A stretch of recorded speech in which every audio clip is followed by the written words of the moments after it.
Monsieur Brock, la parole est à vous pour 5 minutes.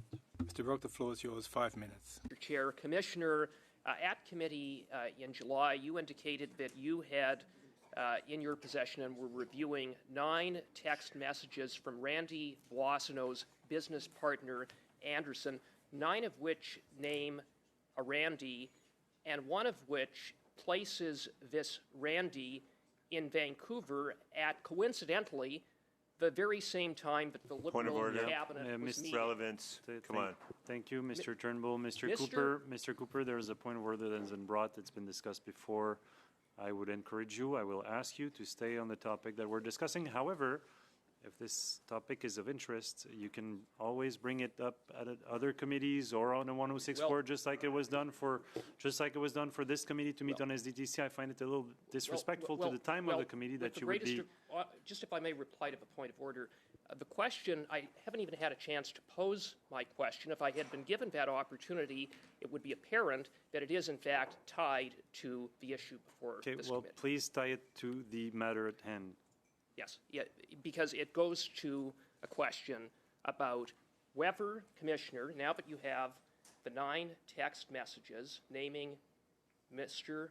Boissonneau or a Randy, we have not 1 smoking gun, but 9 smoking guns. So since July, have you opened an investigation into Randy Boissonneau contravening the Conflict of Interest Act? Point of order.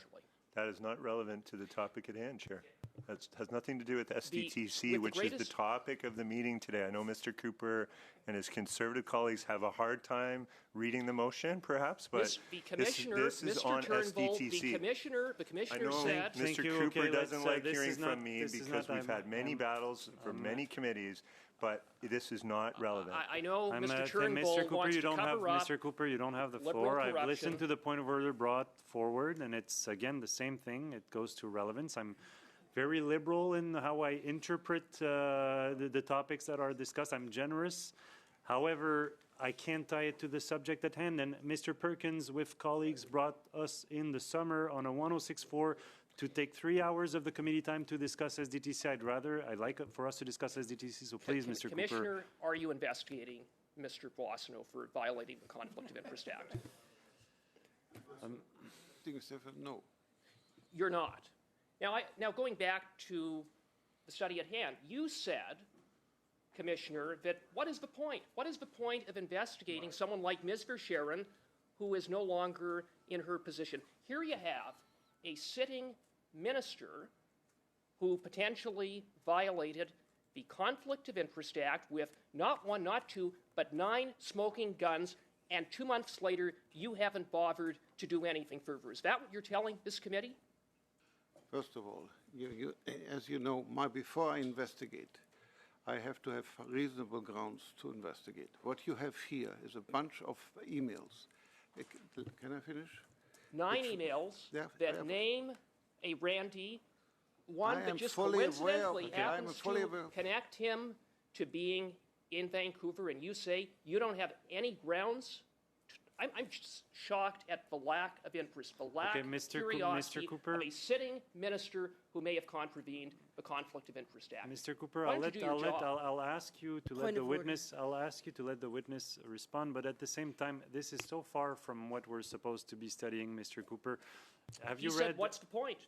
Have you read the motion? He said that with respect to Ms. Verscheren. Now I'm talking about a minister who's in his office, and he's not interested in investigating the minister. He's not interested in investigating Ms. Verscheren. He's not interested in investigating the minister. What is he interested in investigating? Yes, is he interested in actually enforcing the Conflict of Interest Act? Mr. Cooper, I understand you're not a regular member of this committee. I'd appreciate if maybe the Vice Chair, Mr. Perkins, could brief you on how we do things around this committee. But we don't interrupt each other. We don't interrupt the Chair for one. And we talk when we have the floor. I haven't given you the floor. There's a point of order that's been raised, a very valid one, on relevance, and I think your questions are just not relevant. I know Mr. Turnbull wants to run interference to protect Randy Boissonneau, and it appears you do too as well, Chair. Mr. Cooper, well, that is just however, peu importe, Monsieur Cooper, comment vous voulez l'exprimer. Regardless of how you put it, Mr. Cooper, I don't really care what subject you're wanting to pursue here. The committee is sovereign. If you want to pursue this topic, that's fine with me, but there's to be a motion voted in by the committee to determine that that would be the course of action. Of questions you're asking, the Commissioner, we just need to adopt a motion in that direction. This is not what we're supposed to be studying today. That's as easy as that. Madam Jones, on your point of order. Thank you, Mr. Chair. And of course, my point of order is on relevance for probably the third time since we started the committee with some of the same speakers that have had to be raised.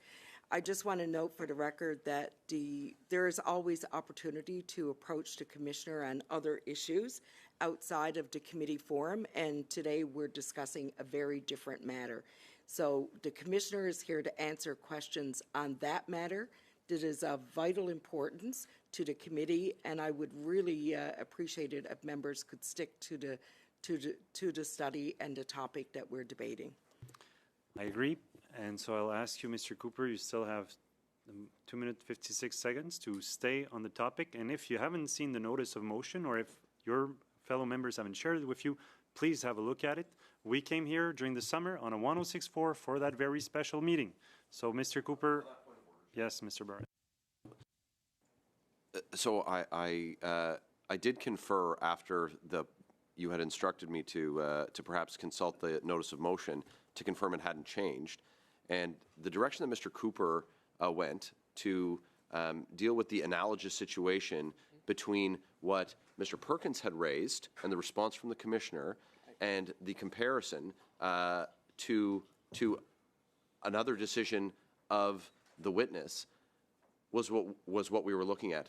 I checked. The notice of motion is exactly the one that was passed in the summer, based on the motion that was passed at the 106.4 meeting in the summer. So you can rest assured that I did read it. And I understand that the standing orders are the same at all of the committees. So I appreciate the guidance on and being welcomed here. But with respect, Chair, the analogy that Mr. Cooper was drawing is absolutely not any further than the analogy that Mr. Turnbull was to drawing to SDTC in the House, which did not deal with the conflict of interest that we're talking about with Ms. Verscherian. So equal opportunity to draw analogies or to deal with subjects related to would be appreciated. That's all that we're looking for. But I can assure you, we were well consulted, and Mr. Perkins briefed us very well on the standard operating procedures here at your committee. Appreciate that. Mr. Massey, did you have something to add on this point of order? Yeah, just a clarification of how much time we have left. I know the Conservatives are filibustering each other at the moment, but at the same time, we only have the witness here for a certain amount of time. I wanted to confirm how much time we have left in that. Well, it depends. We have about until 4:35 with the witness. The points of order have eaten up a lot of time, but I can still give a minute to Mr. Cooper and then or to Mr. Brock if he wants. Well, I'll turn it over to Mr. Brock. Well, it depends. The time we're taking with the Commissioner will eat on the time we have with Madame Verschuren, which I think is of interest to the committee.